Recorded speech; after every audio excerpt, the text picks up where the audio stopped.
Selamat datang pemirsa, Pasuruan Info hadir di pekan libur Anda bersama dengan pembawa acara yang akan memberikan berita-berita top 5 minggu ini.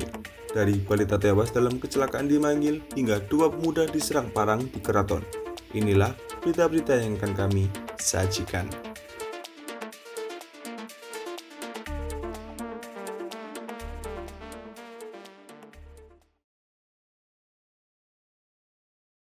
Seorang balita berusia 3 tahun HS meninggal dunia dalam kecelakaan yang terjadi di Simpang 4 Pegadaian, Kecamatan Mangil, Kabupaten Pasuruan pada Senin 17 Maret sekitar pukul 11.30. Insiden tragis ini terjadi setelah motor yang ditumpanginya bersama kedua orang tuanya terserempet truk yang melintas. Berdasarkan informasi yang diperoleh, kecelakaan bermula saat truk Dina dengan nomor polisi DK8587 BP yang dikemudikan Suwanto 51 tahun melaju dari arah barat ke timur. Ketika berbelok ke arah utara, truk tersebut menserempet motor Kawasaki bernomor polisi L4476JM yang dikendarai Irfan Saputra 35 tahun bersama istrinya Ima Sulistianingsih 34 tahun. Kanit Lantas Polsek Mangil, AKP Gatot Subroto menyampaikan bahwa kecelakaan terjadi akibat kurangnya kehati-hatian pengemudi truk yang tidak memperhatikan arus lalu lintas saat berbelok ke arah utara.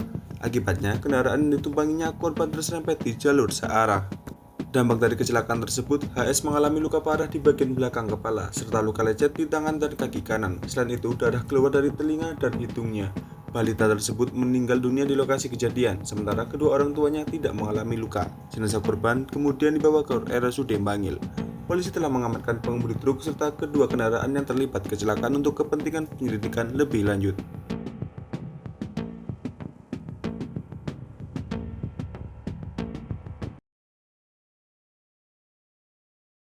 Seorang pria bernama Degi, 48 tahun, warga Kecamatan Gedangan, Kabupaten Sidoarjo, menjadi sasaran amukan massa setelah tertangkap basah masuk ke rumah orang tanpa izin. Ia diduga hendak melakukan aksi pencurian, namun rencananya gagal setelah pemilik rumah memergokinya lebih dahulu. Peristiwa tersebut terjadi pada Selasa, 18 Maret sekitar pukul 12.15. Saat itu, Degi yang mengendarai sepeda motor Honda Beat berhentikan kendaraannya di dekat rumah Hamim, 44 tahun, warga Dusun Jatiroso, Desa Sumbergedang, Kecamatan Pandaan, Kabupaten Pasuruan. Ia kemudian turun dan masuk ke dalam rumah melalui jendela samping. Aksinya terhenti ketika pemilik rumah memergokinya di dalam rumah. Panik, Degi langsung melarikan diri, namun upayanya sia-sia. Sekitar 100 meter dari lokasi, warga yang mengejarnya berhasil menangkapnya.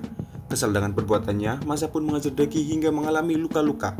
Kapolsek Pandaan, Kompol Bambang Susayono mengungkapkan bahwa tersangka belum sempat mengambil barang apapun sebelum akhirnya tertangkap dan dihajar warga.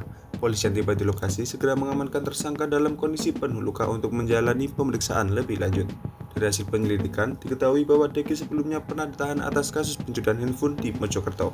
Saat ini, ia terancam hukuman penjara atas perbuatannya.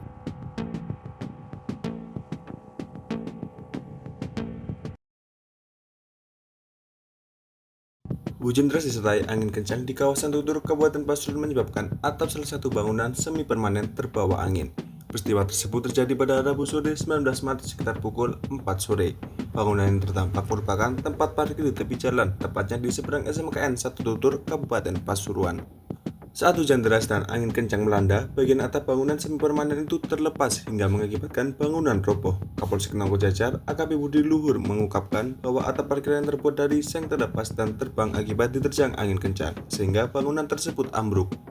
Beruntung saat kejadian, bangunan dalam kondisi kosong tanpa kendaraan maupun orang di lokasi. Setelah insiden itu, warga sekitar segera membersihkan seng yang berserakan di Jalan Raya Nongko Jajar.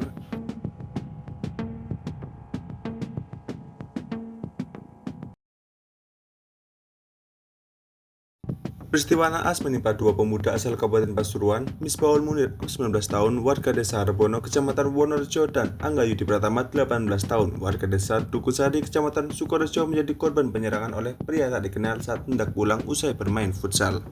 Kedua korban mengalami luka akibat sabetan parang yang digunakan oleh pelaku. Munir mengalami luka robek di bagian kanan kepala dan lengan atas kanan, sementara Angga mengalami luka robek di lutut kanan. Keduanya dilarikan ke Rumah Sakit Geraha Medika Sehat untuk mendapatkan perawatan.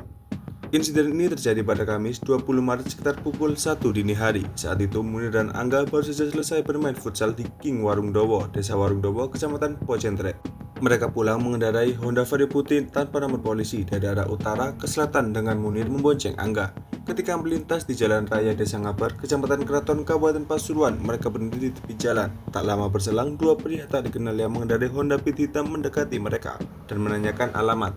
Menurut keterangan Kasih Humas Polres Pasuruan Kota, Aibda Muhammad Junaidi, korban merasa curiga terhadap gerak-gerik pelaku dan memutuskan untuk segera melanjutkan perjalanan ke arah selatan. Namun, pelaku rupanya membuntuti mereka. Sesampainya di pertigaan alias ini, Ngabar Kecamatan Keraton, pelaku tiba-tiba menyerang menggunakan parang, menyebabkan korban mengalami luka-luka. Keduanya berteriak meminta pertolongan, sehingga pelaku segera melarikan diri.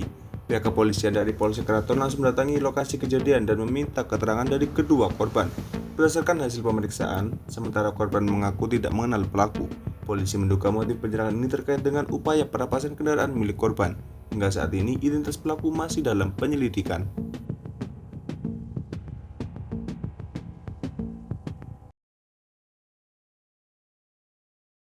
Satpol PP bersama Polres Pasuruan menyegel kafe Edelweiss, tempat karaoke yang berlokasi di Dusun Ledok, Desa Sangonagung, Kecamatan Purwosari pada Jumat 21 Maret malam.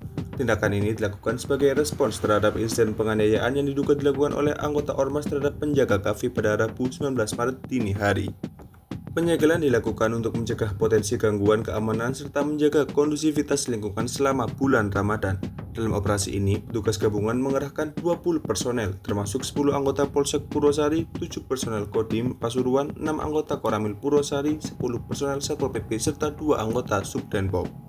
Sejumlah pejabat juga turut hadir dalam kegiatan tersebut, diantaranya Kasat Intelkam Polres Pasuruan AKP Lubis Ibrol Kosam, Kanitur Jawali Polres Pasuruan Ibda Zuhairi, serta Pas Intel Kodim Pasuruan Kapten Dimas. Kasat Satpol PP Kabupaten Pasuruan Nurul Huda menyatakan bahwa penyegelan dilakukan karena kafe tersebut melanggar kesepakatan yang telah dibuat bersama Forkopimda dan tokoh masyarakat dengan tetap beroperasi selama bulan Ramadan. Ia juga menegaskan bahwa tidak hanya kafe Edelweiss yang disegel, tetapi juga beberapa tempat karaoke lain di kawasan Pandaan dan Perigen yang masih tetap beroperasi. Penyegelan sejumlah kafe karaoke ini mendapatkan dukungan dari sejumlah tokoh ulama yang sebelumnya menyayangkan masih beroperasinya tempat-tempat hiburan tersebut selama bulan Ramadan.